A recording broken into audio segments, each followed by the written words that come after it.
अतीक के साथ साथ उसके आतंक का भी अंत हो चुका है। हर व्यक्ति के साथ भलाई और बुराई दोनों ही चीजें जुड़ी रहती हैं। बेशक अतीक के पास दौलत, शोहरत, जायदाद, ताकत सब कुछ था, लेकिन वो पढ़ नहीं पाया। उसका मलाल शायद उसे जीवन भर रहेगा। ऐसा हम अपनी मर्जी से नहीं कह रहे, बल्कि इसलिए कह रहे हैं क्योंकि हाल ही में अतीक का एक पुराना भाषण सोशल मीडिया पर तेजी से वायरल हो रहा है, जिसमें वो अपने ना पढ़ पाने का एहसास करा रहा है।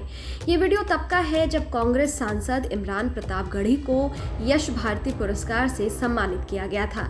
सम्मान मिलने के संदर्भ में एक मुशायरे के कार्यक्रम में अतीक अहमद शामिल हुआ था, जिसको संबोधित करते हुए अतीक ने इस बात का अफसोस जताया कि वो अपने जीवन में पढ़ाई नहीं कर पाया।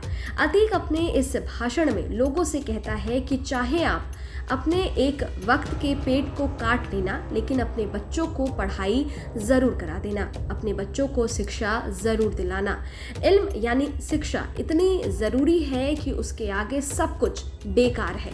मुझे इस बात का ही अफसोस है कि मैं 5 बार विधायक रहा, सांसद रहा, मुझे ऊपर वाले ने सब कुछ दिया, लेकिन बस मैं पढ़ नहीं पाया, जिसकी वजह से मुझे कई बार दिक्कतों का सामना करना पड़ा है।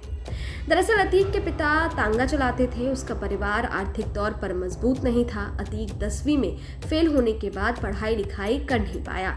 अतीक जल्दी अमीर बनने के सपने देखता था। उसकी संगति बिगड़ गई। अमीर बनने के चक्कर में अतीक किडनैपिंग, लूट, रंगदारी वसूलने जैसी वारदातों को अंजाम देने लगा। 17 साल की उम्र में ही उसने जुर्म की दुनिया में अपना पहला कदम रखा था। 1997 में उस पर हत्या का पहला मुकदमा दर्ज हुआ था, जिसके बाद से वो कभी रुका नहीं और उसने कभी पीछे मुड़कर नहीं देखा। उस समय इलाहाबाद के पुराने शहर में चांद बाबा नाम के बदमाश का खौफ था। देखते ही देखते अतीक ने पुलिस के साथ ऐसी साठगांठ की कि वो कुछ ही सालों में चांद बाबा से भी बड़ा नाम बन गया। 1986 में पुलिस ने उसको गिरफ्तार भी कर लिया था, लेकिन दिल्ली से एक फोन आया और वो जेल से बाहर आ गया। 1989 में अतीक ने राजनीति का दामन थाम लिया। उसके बाद तो मानो अतीक के पंख लग गए हो।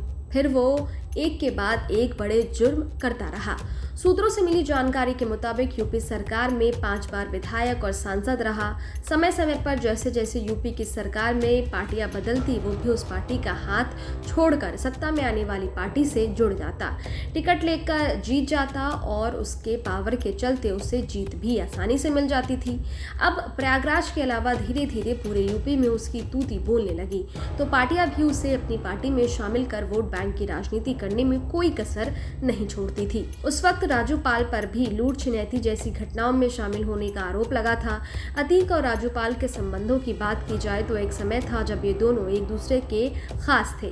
बाद में दोनों के बीच खटपट हो गई। 2002 में राजू ने भी राजनीति में एंट्री कर ली थी। इसके बाद से दोनों के बीच दुश्मनी शुरू हो गई। 2004 में जब अतीक अहमद फूलपुर से सांसद बन गया तो इलाहाबाद शहर पश्चिमी सीट के उसके छोटे भाई अशरफ ने चुनाव लड़ा। अशरफ के खिलाफ बसपा के राजूपाल को टिकट दे दिया गया। राजूपाल इस चुनाव में जीत गए।